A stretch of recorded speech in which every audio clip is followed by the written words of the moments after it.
So I don't really even know where to begin with this one. It's called The Brave, with a number 8 in it. And that's because the first time I saw a letter that is even relevant to this as well, utilized in this kind of a way, was the movie Seven. And this whole thing really is a little bit like the scene where Brad Pitt asks, "What's in the box? Not till you give me the What's in the fucking box?"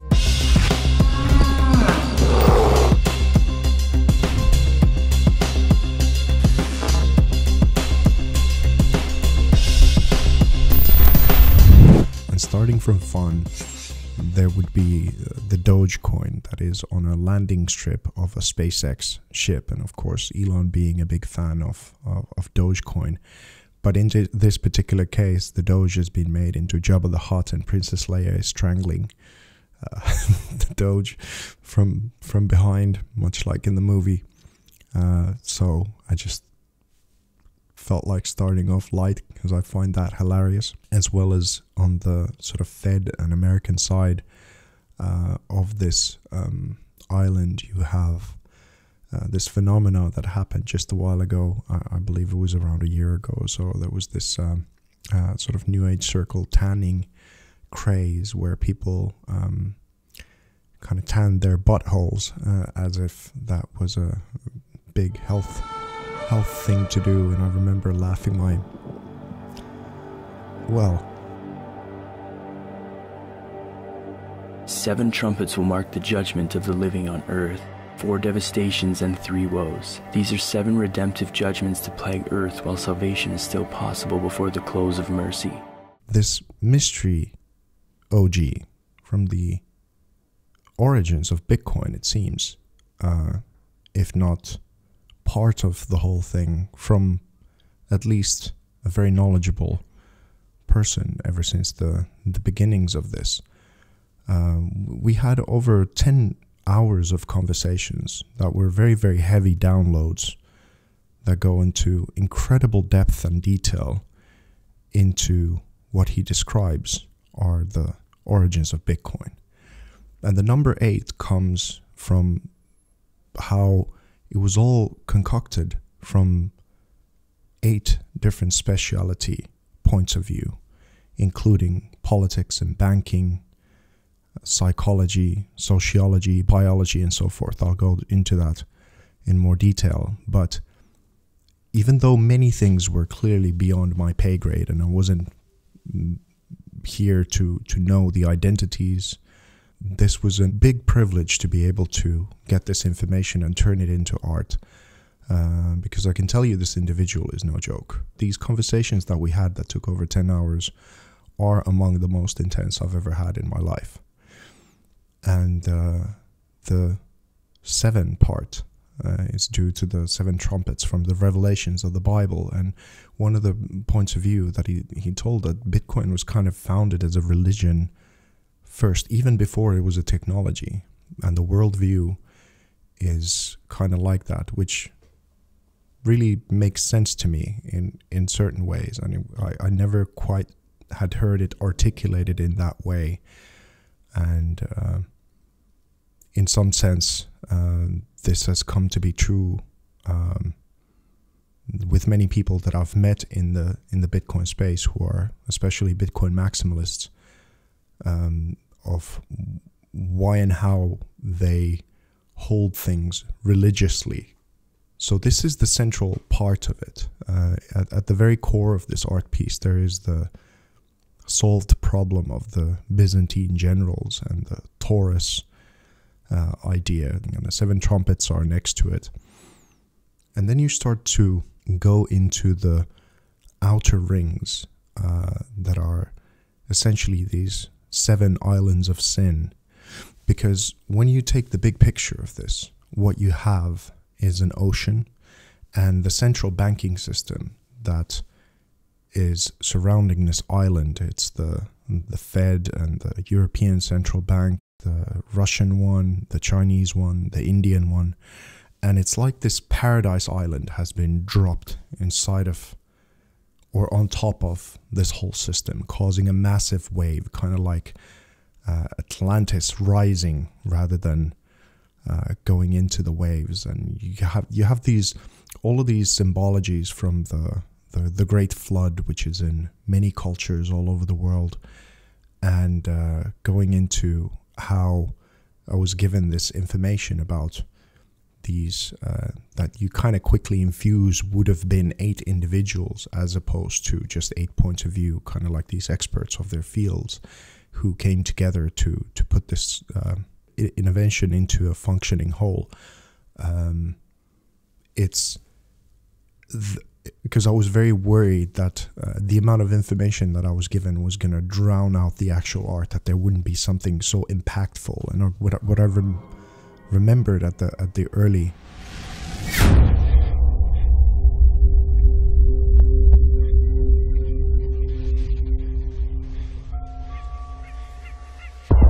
thing was kind of like how Bitcoin is almost like this paradise island. Those of you who remember the TV series Lost and the shock therapy of the beginnings,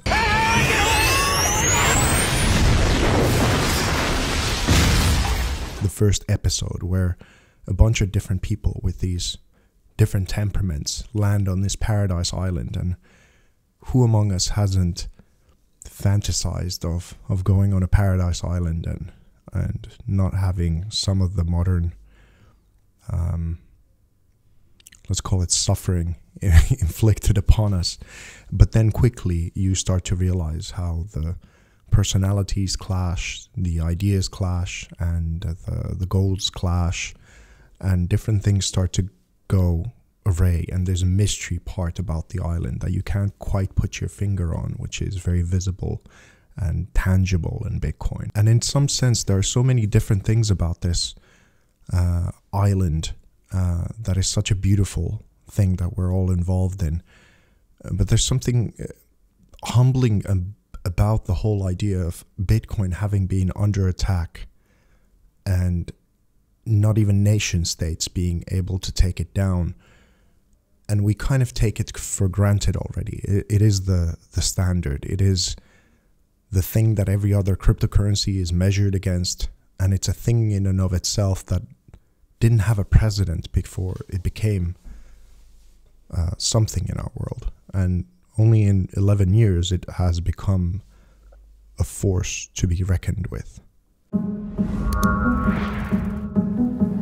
Who has seen an advertisement that has convinced you that your microphone is listening to your conversations? Because as a part of this whole thing is social media, and it plays an important part, and above you have this military aircraft carrier that has these airplanes that have the Facebook and Instagram and those kind of logos on the inside, and it's a little bit of a reference towards this project that I'm doing with Brittany Kaiser, the Cambridge Analytica whistleblower, and the things that she brought to our attention. But with the butthole tanner, you have TikTok also, and some of the implications that the Chinese government might have done in terms of spying into US citizens and otherwise. And this is, of course, a big media storm as well. And on the other side, you also have the Edward Snowden book. Talk a little bit about how the American surveillance state actually functions. Does it target the actions of Americans? NSA and the intelligence community in general is focused on getting intelligence wherever it can by any means possible that it believes, on the grounds of sort of a self-certification, that they serve the national interest. Originally, we saw that focus very narrowly tailored as foreign intelligence gathered overseas. Now, increasingly, we see that it's happening domestically. And to do that, the NSA specifically targets the communications of everyone. It ingests them by default. It collects them in its system, and it filters them, and it analyzes them, and it measures them, and it stores them for periods of time, simply because that's the easiest, most efficient, and most valuable way to achieve these ends.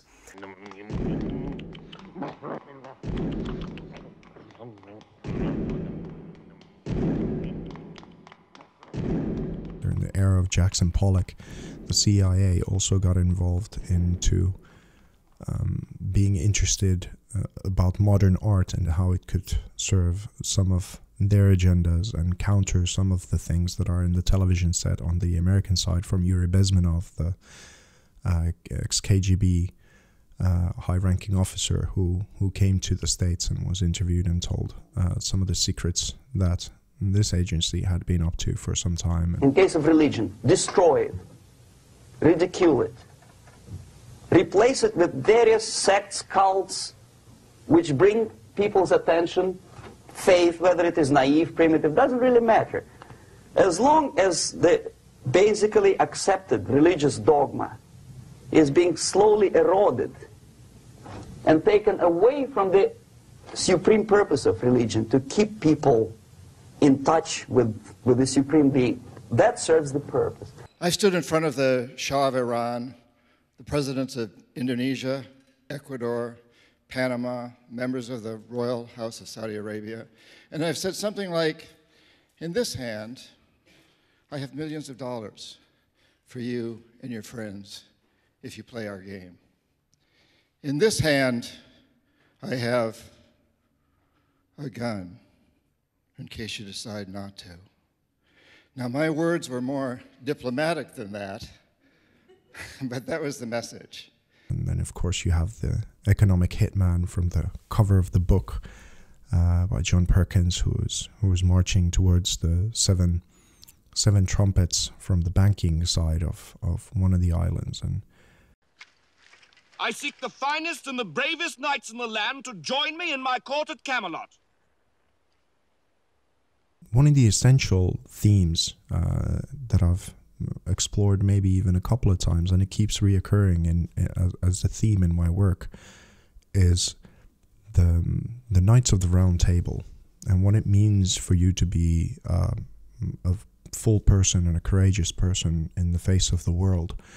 And what was fascinating about it is that, in relation, of course, to these different perspectives of what birthed Bitcoin, is that all of the knights went into the forest of what looked the darkest to them.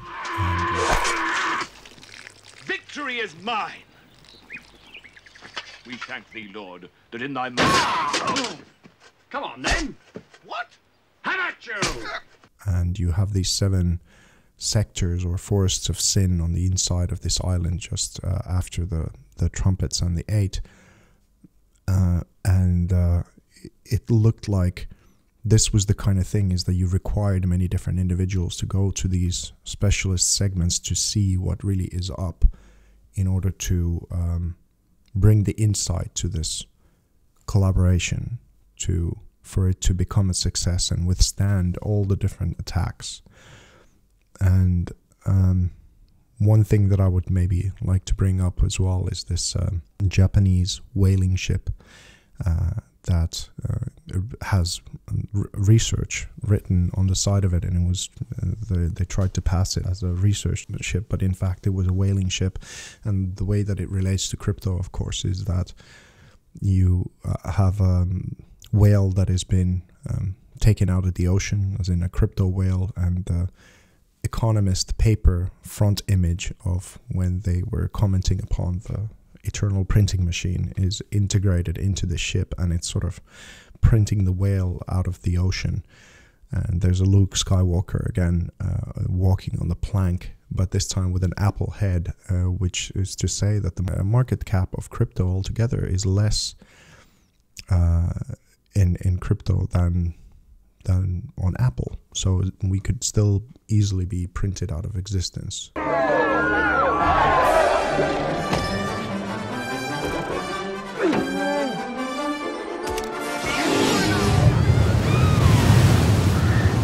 Gentlemen, it has been a privilege playing with you tonight. And this is particularly for the artists, that you have this sort of lifeboat that is anchored into the island, and it's very much safe amongst the wave as the band from the Titanic from the inside of it is playing for the Fed that is obviously in troubled waters.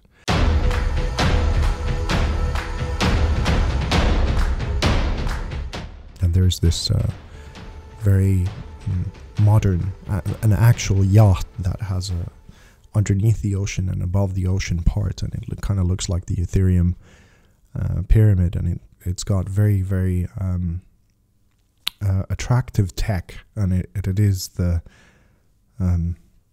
navigating the ocean, but at the same time you have the sushi submarine that is going underneath it, and already a couple of people are dancing polka right next to this happening. So you have these subtleties and stories within stories that are all a part of this whole thing, as well as, of course, the 2017 dump of all the ICO coins from a garbage truck. And after the spanking, the oral sex. Well, I could stay a bit longer. Cigarette! Oh, hello. Quick! What? Quick! Why? You're in great peril. Silence, proud temptress! Look, she's got the point. Come on, we will cover your escape. Look, I'm fine! Come on! Come on. Don't let me have just a little bit of peril, no. And Bitcoin is certainly one thing that brings a lot of hope to a lot of people, and is kind of like this lifeboat, this paradise island where you get to contest with yourself and with others about all of these different things, from psychology to witch hunts and so forth. And this is, of course, a little bit why we have the life of Brian Christ on the Bitcoin island that separates, which is an obvious reference, as well as the Holy Grail film from the Monty Python crew, because I just recently rewatched that film, and as aged as it looks to many generations now, it's so telling that none of the psychological phenomena it has actually changed. It's just a different point of view to the same witch hunts and the same stupidity that they mocked so tastefully at that point. It's just taken new shapes, and I find it hilarious to watch how human nature doesn't seem to move an iota, but the trend on top of which flavor it takes in each decade keeps giving it the illusion that it's somehow fresh. Leave them carry off their hurt and dead. Well, Reverend, that tears it. No, and you stay out of this. All of you. I don't want you with me. I don't need you for what I gotta do. The American Indian story has been something of a fascination to me ever since I was a kid, and I had a point of view at one point that they mostly all lived in harmony with one another.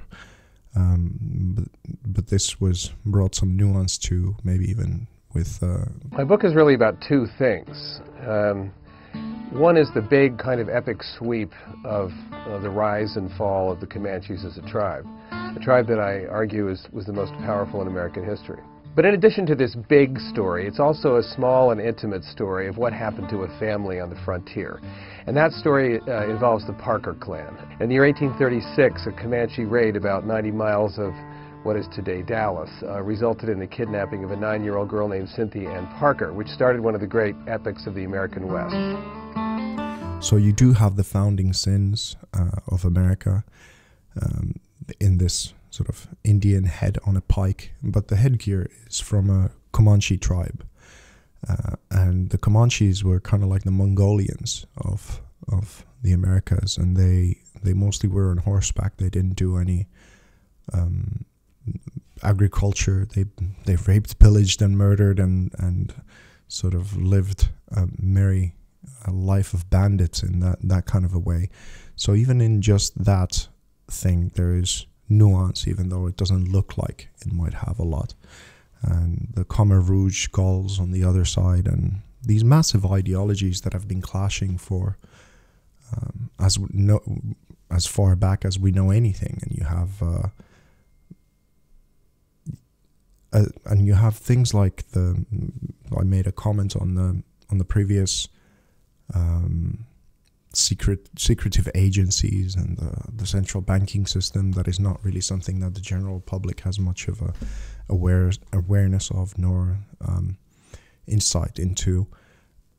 So there's so many things that you have to take into consideration when taking the whole of Bitcoin into consideration, going from religions that span thousands of years and the art of war, Niccolo Machiavelli's The Prince, all the different secretive agencies, and Edward Bernays. Wilson's reception in Paris astounded Bernays and the other American propagandists. Their propaganda had portrayed Wilson as a liberator of the people, a man who would create a new world in which the individual would be free. They had made him a hero of the masses. And as he watched the crowd surge around Wilson, Bernays began to wonder whether it would be possible to do the same type of mass persuasion, but in peacetime. When I came back to the United States, I decided that if you could use propaganda for war, you could certainly use it for peace. And propaganda got to be a bad word because of the Germans using it. So what I did was to try to find some other words. So we found the word Council on Public Relations. You have all of these different manipulative points of view that make up our surface reality to the point of where it's uncomfortable to look at the majority of those things. And what the brave really stands for is coming up with a solution to so many different things that become a functioning force. And this is what this art piece is truly paying respect for. And all the pioneers, as well as those of us who are now on the inside of this whole scene, because it requires for you to be brave, in part, to be in Bitcoin, because otherwise you'll start to talk about DLT and some other nonsense. It is the decentralized revolutionary power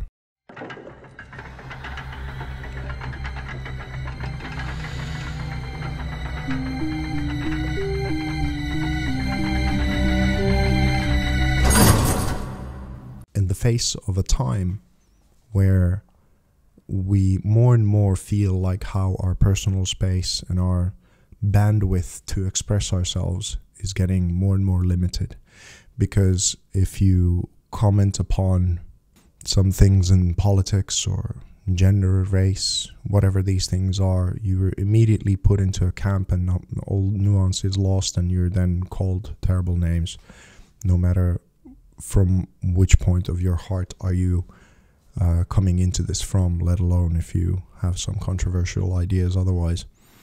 But it's increasingly difficult to live as a free human being. And of course, the freedom of money is the central crux point of this all. Cheer up, Brian. You know what they say? Some things in life are bad. They can really make you mad. Other things just make you swear and curse. When you're chewing on life's gristle, don't grumble, give a whistle. And this'll help things turn out for the best. Hey, always look on the bright side of life. That we've had these great events that came in and washed away some of the past, that we can't almost even recognize it as it was before or after. And the arrival of Bitcoin is one of those things, but again reversed in this context. And you have things like the Blockstream satellites and all the pop culture references, and even in biology, you look at now, there's the point of congestion is you have genuine racism that was done in the name of biology. So there's the measurement device that was used on black people to measure their skulls and measure intelligence and those kinds of things. That is obviously awkward part for many, but then it's countered by postmodernism and the sort of want and lustful desire to unravel everything that has been done up until now because it's allegedly evil. And there's so many things that are being lost in translation in between those things, and we stand to lose our ability to do biology properly due to forces that actually have very little to do with each other in those ways. They're now blending into one another, like the Brett Weinstein story and those things with regards to the social justice wars, as well as the white supremacy ideas. And there are so many things that are very difficult to talk about, but they're undeniably there. And I wanted to represent them, to have them inside of this art piece. I'm not telling you what to think of them, but they definitely are a part of the birth of this new era where we're in. And Bitcoin is certainly one thing that brings a lot of hope to a lot of people. The very first of the edition of 50 prints has already sold to Ben Leff, and I'll soon put the page up for other people to start purchasing it. But obviously the first repaint has gone to the one who commissioned this, and the second and the third are available, as well as the $50,000 metallic emulsion print that is a one-off. So this was a contemplation of so many things that I was at the edge of coming up with the most essential things to put into this, despite having such wonderful guidance and insight that I had no idea about this. And this is in part why I don't even want to say some of the things, because I want to kind of test a part of the community who are on the inside of these stories, whether they would feel that these are accurate or not, as well as the treasure hunt for the substance of what was put in here. Behold the cave of Carbano. Right.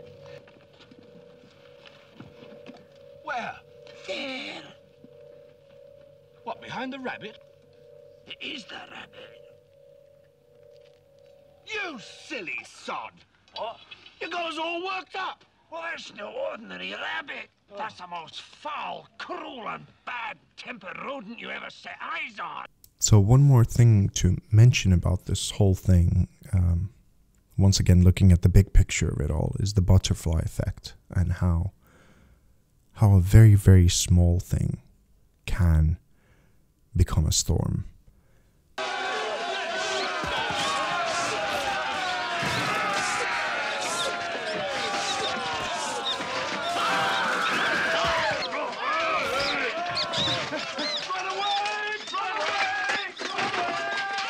And this is really, as much as it is a comment on some part of strength and fragility,